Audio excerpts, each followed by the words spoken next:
Jesus is here indeed. I watched him slip in through that back door when he heard the drums this morning and walk just across the back with his sandals and robe. And then I thought, oh no, don't leave it. It was like, okay, I've left my spirit here. I've got to go visit the Catholics and the Presbyterians and the Methodists, and I got to keep going. But my spirit is here in this place. We can count on that. We have a brief gospel lesson today about Jesus. It's a different Joseph, this time Jesus' dad. And these are perilous stories. Remember, we had the story of Noah, so much peril, so much was on the line, life-threatening stories. And then here we are again. We imagine at Christmas time, Jesus, the sweet baby child, born in the manger, surrounded by so much love with angels singing. But shortly thereafter, Joseph has a dream that Herod is going to kill this child. Get up and get out of here. You've got to go and take this child to Egypt because Herod wants this child's life. He remained there until the death of Herod. This was to fulfill what had been spoken by the Lord through the prophet, out of Egypt I have called my son. We are part of a long line of fierce stories unfolding even to our time. We'll be talking about politics today, but nonpartisan politics, because you see, we live in a time when we've not in my lifetime been more greatly divided, and we have not in my time lived in a time when there was greater need for us to be united in faith. For we believe, and we have affirmed for 100 years here, that there is more that binds us together than separates us in the worship of God. This is an intense, serious, focused, essential time for the future of the church. Good morning, C2. We're glad you could join us for this conversation. Please join me in prayer. We thank you, God, for this day that you've made and all that's in it. We thank you that you have awakened us today. The storm appears to have passed. The skies are blue. But there are threats coming, looming on the horizon that we can't yet see. Yet you have seen people through trials and tribulations and troubles from the beginning of time, from the time the first human creature set foot upon this earth by your creation and by your hand. And so we know you will see us, guide us, grant us the courage needed for what is yet ahead. May the words of my mouth and the meditations of our hearts be an acceptable offering, for you, O God, are our rock and our Redeemer. Amen. Today's message is called The Cost of Freedom. The cost of freedom is courage. So here now 3 stories of courage and those whom we remember for their finest hour. The year was 1940, June 18th, more than 60 years ago. More than that, isn't it? 80 years ago, oh my gosh. Their finest hour was a speech delivered by Winston Churchill to the House of Commons of the United Kingdom. It was just over a month after he took over as Prime Minister of Britain, the head of an all-party coalition government. In this now famous speech, their finest hour, he prepared Britain for what they did not want to do, which was to continue the war with vigor and to change the minds of what the majority of them believed, which was that Hitler would not advance against England. Churchill spoke first to the House of Commons and then to the British people over the airwaves. He said, I expect the Battle of Britain is about to begin. Upon this battle depends the survival of Christian civilization. Upon it depends our own British life and the long continuity of our institutions and our empire. The whole fury and might of the enemy must very soon be turned upon us. If we can stand, All Europe will be freed, and the life of the world may move forward into broad, sunlit uplands. But if we fail, then the whole world, including the United States, including all that we have known and cared for, will sink into the abyss of a new dark age. Let us therefore brace ourselves to our duties, and so bear ourselves that, if the British Empire and its Commonwealth last for 1,000 years more, men will say of us, this was their finest hour.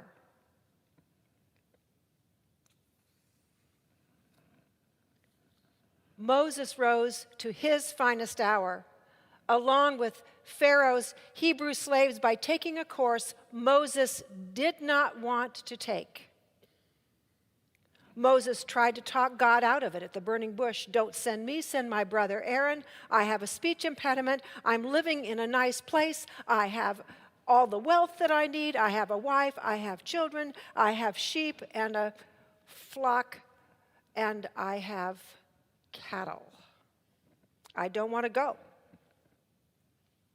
As Moses complained to God, the Hebrew people then complained bitterly to Moses when he went that they had been better off as slaves in Egypt with food and shelter than they were now as escaped and free. They clung to the memory of an imperfect past rather than risk uncertainty and death in the wilderness ahead. Yet Moses rose to his finest hour, and the Hebrew people courageously rose to their finest hour for the sake of a future they would never live to see.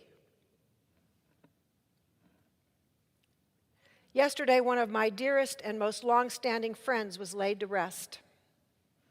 Nancy Erickson was a warrior for equity, one of the founders of the Americans with Disabilities Acts in 1990, responsible for laws that required curb cutouts for wheelchairs, accessible fountains in airports and public parks, access through ramps and lifts, and all measure of things that set her and all persons with disabilities free. And our country did not want to do this. It was expensive. It was time-consuming. Everything had to be changed. I remember the day when, as students together at Yale Divinity School, she invited the academic dean to walk with her to class one day. Her dorm room was less than 100 feet from where she and 20 other students would study theological ethics at 9 o'clock, 3 days a week. She asked the dean to get to her room by 8:20 in the morning, an early hour, he thought, for a 9 o'clock class, yet he obliged. You see, he had agreed to traverse the route she had to take to navigate across this small and intimate campus where everything was but a stone's throw away. Her route looked like one of those dotted lines in the Family Circus cartoon. You know, they went over the tree, and then they went around the corner, and then they crawled over the back fence, and then they went up to the roof, and then they stopped to see every cat and dog, and eventually they came round the side in the back door in time for dinner. Nancy's route was like that. Built more than 200 years ago near the top of the hill, Yale Divinity School in New Haven, Connecticut had stairs everywhere and an elevator that couldn't be reached without navigating 8 sets of them. A near impossible task using her wheelchair. You see, when Nancy and I were both children, we didn't know one another. We lived as babies on opposite sides of Lincoln, Nebraska, which turned out to be the epicenter for polio, something I've shared with some of you before. Nancy and 2 of my later friends contracted polio. I did not. That simple fact from childhood changed everything for us. Everything. Nancy spent the better part of her preschool years in an iron lung, till the day she said to her dad, "I think I can move my toe." She later, through rehab, was able to walk again. She was able to swallow again on her own. And she was able, though her arms never fully developed, to feed herself eventually with a mechanical arm on her wheelchair that allowed her with 2 fingers to get food to her mouth. Every day of her life, an attendant came every day to bathe her, to strap her into a full body brace, to dress her, and then transport her to school or to work. She was not expected to live past adolescence. But Nancy never asked, "Why me?" Indeed, she developed the wryest sense of humor and could crack up any crowd. Her dorm room was filled with friends. She was wicked funny and super smart, earning 2 master's degrees and numerous state and regional and national awards. Throughout the whole of her life, she fought for the socially disenfranchised, and she said once to me, "I wish I didn't have to." That's closest that she ever came to complaining. She said, "I wish this was over. I wish I didn't have to." She had her Moses moment. But she fought for persons with disabilities and concluded her career then as the associate minister of First Plymouth Congregational Church, another one of our large churches in the United Church of Christ back in Lincoln, Nebraska, near where she was born. Her obituary read that Nancy's life was a testament to the biblical verse of Micah 6:8. "What does the Lord require of you? To act justly, and to love mercy, and to walk humbly with your God." Like Moses, Nancy set people free.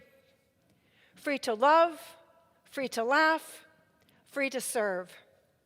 Free to the pursuit of happiness, a right on which our country was founded. People with disabilities were able to move more fully and engage and enjoy life due to her dogged leadership. Her finest hour was mobilizing a state, a divinity school, and a nation towards equity for all. This week, John Meacham, presidential historian, called for the necessity of more people of courage. People like Moses, people like my friend Nancy, people like Winston Churchill. Meacham said that throughout this last century, individual leaders like Nelson Mandela, Winston Churchill, Eleanor Roosevelt, Margaret Thatcher in her moment, Ronald Reagan in his, and John F. Kennedy changed the course of history by asking ordinary people like you and like me to have courage. He said that though each of these people were flawed, like all of us, they called us to courage in a particular defined way. Courage, he said, is the capacity for each of us to act not only for our appetites and ambitions, those of us in the moment, but to put forth the middle and long-term interests of others ahead of our own short-term interests. Meacham reminds us that many great leaders were not, are not, particularly great people. They weren't all moral people.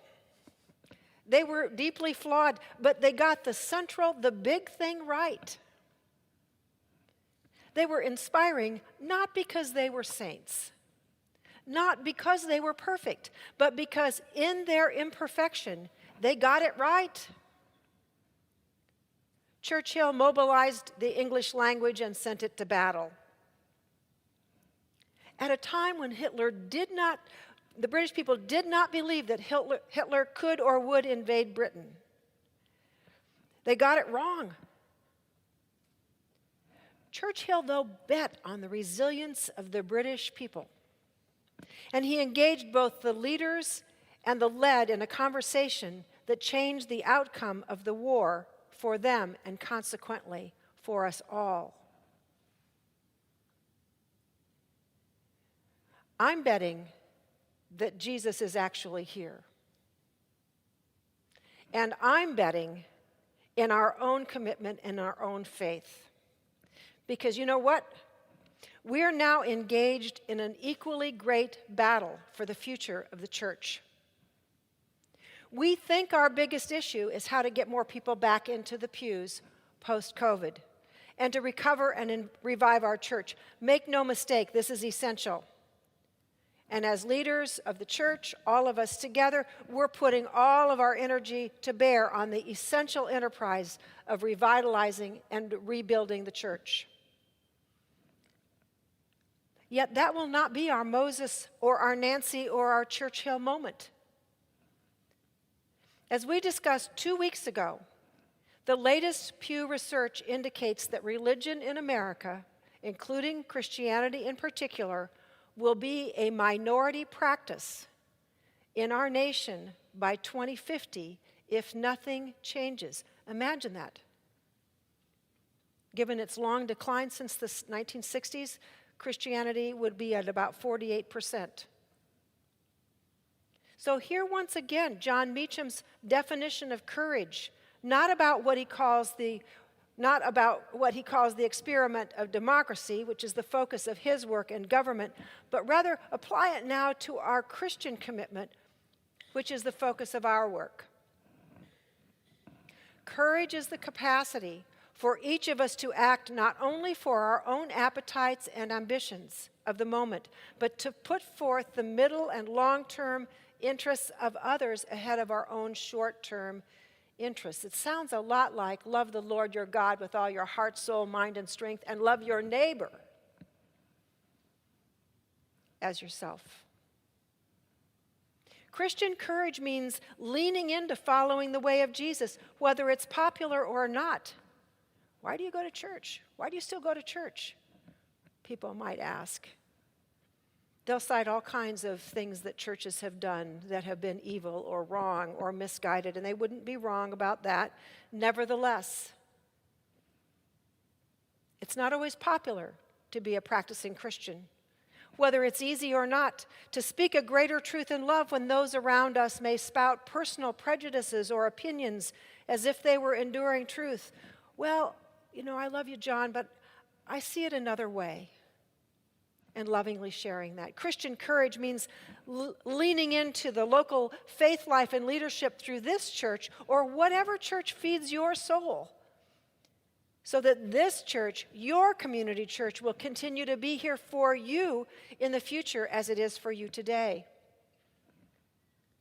But beyond our personal commitment to follow the way of Jesus, and we'll be talking about that next week at the revival, we'll be digging deep and remembering when that relationship first began. And beyond our collective commitment to lead and to support and to serve God through this church, God calls us to an even greater purpose. So if you're not awake, wake up now. As courageous, curious, creative, and compassionate Christians, we have the resources to ensure that Christian church with a capital C, all churches, continue to shape, form, and transform the lives of all who seek shelter under her wings, both now and in the future. We have the resources if we have the courage. The world for more than 2,000 years has counted on us to do the right thing at the right time out of love for God and humanity. But imagine for a moment the landscape of our rural villages, regional towns, and grand cities with church spires made of plaster, brick, or stone rising to the skies if churches shutter. And I will tell you, they have done so during the pandemic in great numbers. Churches have closed, they've become bars and restaurants and gone to the highest bidder to become some Tony niche house for somebody who loves this large space for their dining room. How would our cities change if our spires disappear from the horizon? While we honor, respect, and labor alongside our interfaith neighbors all over town, our particular call to courage asks us to sacrifice our immediate comfort and preferences for the eternal commitment that the practices of Christian faith as we know it may endure.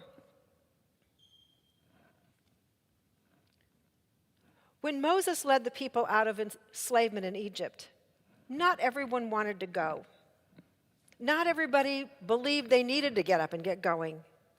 They were comfortable They thought they were, but they complained nonstop when they were slaves under Pharaoh. Yet when Pharaoh changed his mind about releasing them and their fear escalated as Pharaoh's army advanced against them, they turned with fresh complaint against Moses. At first, they did not trust that God would deliver them as promised, so they simply longed for the good old days as if it were good enough. Nevertheless, Moses called upon God to make a way for them to cross that tidal marshland we call the Reed or the Red Sea, and God liberated them from the Egyptians.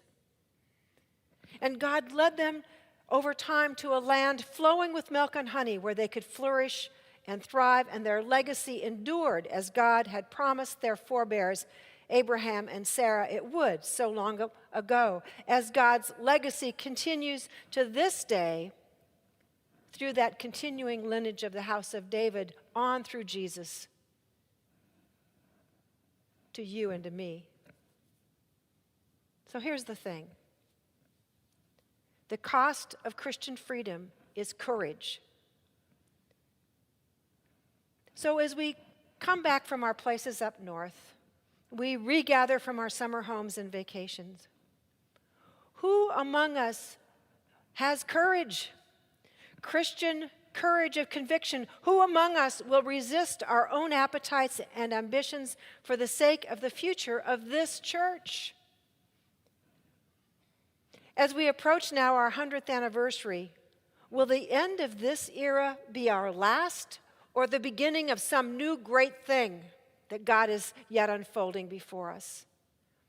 Will we rise with commitment and conviction and courage such that future generations may one day say of us, this was their finest hour?